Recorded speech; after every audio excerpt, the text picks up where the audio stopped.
সফলতা ক্লাসের ইউটিউব চ্যানেলে তোমাদের সবাইকে স্বাগত।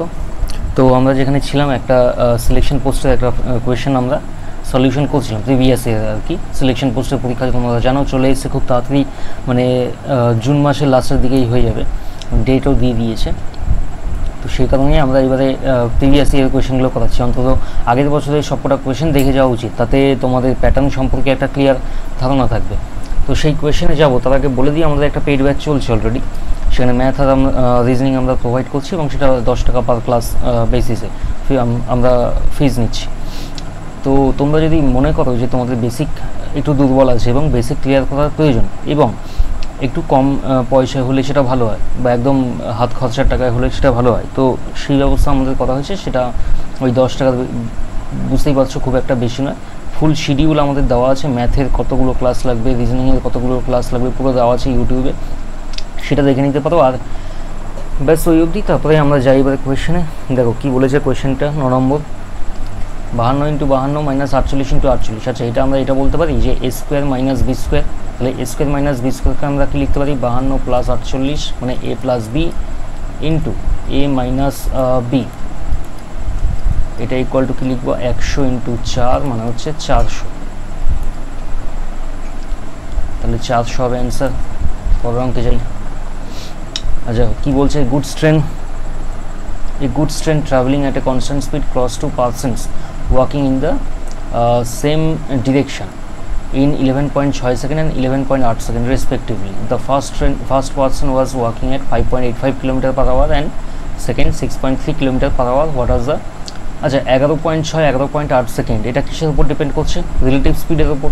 তাহলে টাইমের রেশিও এখানে কি 11.6:11.8 ইকুয়াল টু, এখানে আমরা কি লিখতে পারি, আচ্ছা দশমিক দুটোই তুলে দিলাম, এখানে আমরা লিখতে পারি হচ্ছে 58:59। তাহলে এখানে স্পিডের রেশিও জাস্ট পাল্টে যাবে, মানে উল্টে যাবে আর কি, 59:58 হয়ে যাবে।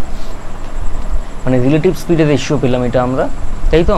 রিলেটিভ স্পিড মানে ট্রেন এবং যে লোকটাকে ক্রস করছে তার স্পিডের বিয়োগফল কেন, কারণ দুটো একই ডিরেকশনে যাচ্ছে। এবার কি বলছে, the first person was walking at 5.85 km/h and while the second was walking at 6.3 km/h. আচ্ছা, এক্ষেত্রে ওই লোকগুলোর স্পিডের রেশিও কত সেটা আগে দেখি। 5.85:6.30। তো এখানে দশমিক তুললাম, এখানেও স্পিডের রেশিও বার করছি, লোকের মানে ওই দুজন লোকের স্পিড, মানে লোকের স্পিডের রেশিও। এখান থেকে কী হবে, 6 নং 54, 5 নং 45, 7 নং 63 মানে হচ্ছে 13:14। আচ্ছা, এখান থেকে বলতে পারি ওই দুটো লোকের স্পিড ছিল 13 ইউনিট আর 14 ইউনিট। এবারে এটা আমরা কি পেয়েছি, রিলেটিভ স্পিড। তার মানে যদি এইটার ক্ষেত্রে 59-এর ক্ষেত্রে দেখো, যদি প্রথম ট্রেনের স্পিড x হয় আর ওই প্রথম যে লোকটাকে, প্রথম ট্রেন বলছি, ট্রেন তো একটাই, ট্রেনটার স্পিড x এবং সে একটা লোককে ক্রস করছে যার স্পিড হচ্ছে 13 ইউনিট, তাহলে কি x - 13 = 59 আমরা বলতে পারি। আবার দ্বিতীয়টার ক্ষেত্রে একই হবে, x - 14 = 58 আমরা বলতে পারি। তাহলে এখান থেকে কত পাই, x = 72। এখানেও একই পাবে, কারণ একটাই ট্রেনের স্পিডের উপর আমরা হিসাব করছি, x = 72। তাহলে এইবারে দেখো কি করা যেতে পারে, 5.85-এর জায়গায় আমরা 13 পেয়েছি, তাই তো। তাহলে আমরা বলতে পারি 13 ইজ ইকুইভ্যালেন্ট টু 5.85। তাহলে ট্রেনের স্পিড জানতে চাইছি, মানে যেটা 72 আমরা পেয়েছি, তাহলে 72-এর ভ্যালু কত সেটা আমরা বার করবো। 5.85 × 72/13 × 100। 100 কেন, এই দশমিকটা তুলবো বলে। আচ্ছা, এইখানে করি, ওইখানে জায়গা নেই। 5.85 × 72/13 × 100, দশমিক তোলো এখান থেকে। তাহলে 13 3 × 39, 7 × 52, 6 5 5 × 65, 5 দিয়ে যদি কাটি 5 20, 5 9।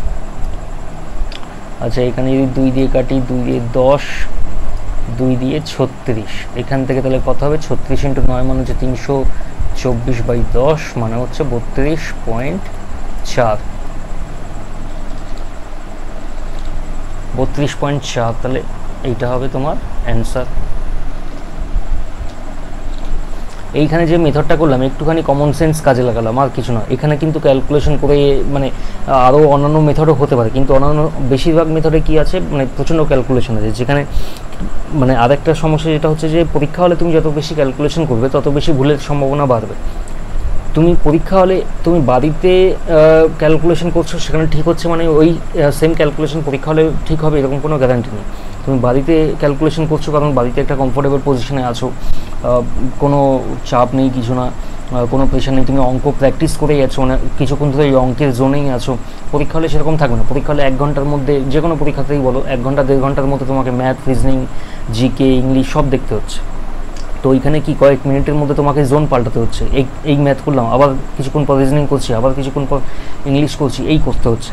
তো এই ক্ষেত্রে কি তোমার মাথায় প্রেশার অনেক বেশি আসে, মানে ওখানে তো তুমি একটাই জোনের মধ্যে থাকছো না, বিভিন্ন রকম জোনে ঘুরে বেড়াচ্ছ, তো মাথায় প্রেশার অনেক বেশি আসে। সেই প্রেশারের মধ্যে কিন্তু ওই ক্যালকুলেশন যেটা তুমি ঘরে ঠিক করছিলে, সেম ক্যালকুলেশনে পরীক্ষা হলে যখন করতে যাবে তখন ওইখানে ভুল হওয়ার সম্ভাবনা বেশি। আমি বলছি না যে ভুল হবেই, কিন্তু ওখানে ভুল হওয়ার সম্ভাবনা আছে অনেক। তাই আমরা কি করব, আমরা ক্যালকুলেশন যতটা সম্ভব কম করার চেষ্টা করব। তাতে দুটো লাভ, ক্যালকুলেশন যত কম হবে তত ভুল হওয়ার সম্ভাবনা কমবে এবং টাইমও কম লাগবে। কাজেই আমাদের ক্যালকুলেশন যতটা সম্ভব কম করা উচিত পরীক্ষা হলে, এবং বাড়িতেও সেইভাবেই প্র্যাকটিস করা উচিত। বাড়িতে একদম মানে বাড়িতে আছে বলে যত খুশি ক্যালকুলেশন করে দেবো ওরকম কোনো মানে ওরকমভাবে অঙ্ক করা উচিত নয়। ওরকমভাবে অঙ্ক করলে সেক্ষেত্রে প্র্যাকটিসে লাভও হবে না। বাড়িতেও এমনভাবে অঙ্ক করো যেভাবে তুমি পরীক্ষা হলে করবে। চলো পরের অঙ্কে যাই এবারে। Mohan divides 18,935 by a certain number if the quotient and the remainder he gets are 102 and X, 102 and 65, the divisor হচ্ছে এক্স। ডিবি স্যার জানতে চাইছে, সেটা আমরা ধরে নেব এক্স। তাহলে এখানে কি মানে ডিবি স্যার মানে কি, যেটা দিয়ে ভাগ করি, তাহলে এক্স দিয়ে এটাকে ভাগ করে আমি পাচ্ছি 102 ভাগফল আর 65 ভাগশেষ। তার মানে কি বলতে পারি, 102 এক্স প্লাস 65 ইকুয়াল টু 18,935। তাহলে 102 এক্স ইকুয়াল টু 18,935, 18,935 মাইনাস 65, এখান থেকে পাই হচ্ছে 0, 7, 8, 9, 10, 11, 12, 13, 7, তারপরে হচ্ছে 8, তারপরে 8, 1। তাহলে এক্স ইকুয়াল টু কত, 18,870 বাই 102। আচ্ছা, এইখানে যদি আমি 6 দিয়ে কাটি, 6 6, 6 7 42, 3 6 18, 6 6 7 8 2 7, 4 6 24, 5 6 30, মানে 17 দিয়ে 3 1 4 5কে আমি ভাগ করব। 17 কে 17, 27, 28, 29, 30, 31, 144। আচ্ছা, 17 ইন্টু 7 হচ্ছে 119, 8 হচ্ছে 129, 39, 136, 136। 17 ইন্টু 8 হচ্ছে 136, এখানে 8 5, তাহলে 5 17 85, 185 তোমার অ্যান্সার। পরের অঙ্কে যাই। Melting hemisphere of radius 7 cm, 4 small, আচ্ছা হেমিস্ফিয়ার বলেছে, হেমিস্ফিয়ারের ভলিউম হচ্ছে 2/3 pi r cube equal to 4 small identical, মানে 4 ইন্টু 4/3, স্ফিয়ার বলেছে যেহেতু 4/3 পাই আর কিউব। এখান থেকে 3, এখান থেকে 3 কাটো, 2 দিয়ে 2, 4কে কাটো 2, পাই দিয়ে পাইকে কাটলাম, তাহলে 7 কিউব বাই এই 4 দুগুণে 8 ইকুয়াল টু আর কিউব, মানে কী হবে, আর ইকুয়াল টু 7/2, মানে 3.5, 3.5 অ্যান্সার। একদমই সোজা পেপার আছে। দেখো কী বলেছে, silver Puja thali set marked at 10,000 is sold with 2 successive discount of 10% and 5%, and additional 5% discount is offered if the payment is made in cash mode. Find the selling price. কিছুই না, এটা ইয়েতে করবো আমরা, কিসে কথা যেতে পারে, ইয়েতে বসাও, তোমার রেশিওতে বসিয়ে দাও, অথবা চেনেও বসাতে পারো। 10,000 ইন্টু 10% তোমার ছাড় দিচ্ছে, মানে 9/10, 5% আবার ডিসকাউন্ট দিচ্ছে, মানে হচ্ছে 19/20, আবার অ্যাডিশনাল 5% ডিসকাউন্ট দিচ্ছে, মানে 19/20, 0 0 0 0 0 0, আবার এই 2 দিয়ে এটাকে কাটো 5, তাহলে এখানে 19 19 361 ইন্টু 45/2, আচ্ছা এইখানে আমরা কি করতে পারি, আচ্ছা এইখানে যদি 360 থাকতো, দেখো কীভাবে অ্যাপ্রক্সিমেশন কাজে লাগাচ্ছি, দেখো আমি ক্যালকুলেশনের সুবিধার্থে এখানে 360 করলাম, তাহলে 2 দিয়ে কাটা চলে যেত, এখানে কত হতো 180, তাহলে 18 × 45 করে দেখি, 18 × 45 মানে হচ্ছে 5 × 18 90, 9 3 × 18 74, 4 × 18 3 × 18 54, 4 × 18 72, 82 81 810 8100 8000 তাই আসছে তো, 5 18 90 এর 0 3 18 54 4 18 72 81 8100, হ্যাঁ 8100 আছে। এবার আমরা এখানে কি করেছিলাম 180 এই সরি 360 ধরেছিলাম, কিন্তু আসছিল কত 361 আসছিল, মানে 361 আসার জন্য এখানে কি হবে 8100 থেকে, যে এখানে একটু বেশি ডিফারেন্সটা হয়ে যাচ্ছে, 361 × 45/2, না ঠিকই আছে 361 আর 360 ঠিক আছে, 45 করে, হ্যাঁ দেখো 8100 আসছে, তাহলে 8100 থেকে বেশি আসা উচিত আমার অ্যান্সারটা। আমার আন্দাজ কীভাবে থাকবে, দেখো খুব একটা বেশি আসা উচিত না, কারণ এখানে 361 থেকে 360ই করেছি, একই কমিয়েছি, তার বেশি কমাইনি, তাহলে 8100 থেকে মানে 8100 কাছাকাছি, আর 8100 থেকে উপরে আসবে, তাহলে 8100 তো এইটা তো হবেই না, 8200 অবধিও যাবে না, 212ও যাবে না, 8200ও যাবে না, এই 8100 কাছাকাছি সবচেয়ে কাছে এই একটাই নাম্বার আছে, এই একটাই অপশান আছে, তাহলে এইটাই হবে, মানে এই অপশানটাও আছে, কিন্তু এটা কেন হবে না সেটা বললাম, মানে এক্স্যাক্ট 8100 বা 8100.50 এইটা হবে না। চলো প্রথম কি যাইবে, the average score in a test for 50 students is 44. Out of the total students, 40% of the students are girl and the rest are boys. The average score of boys is 20% less than that of girls.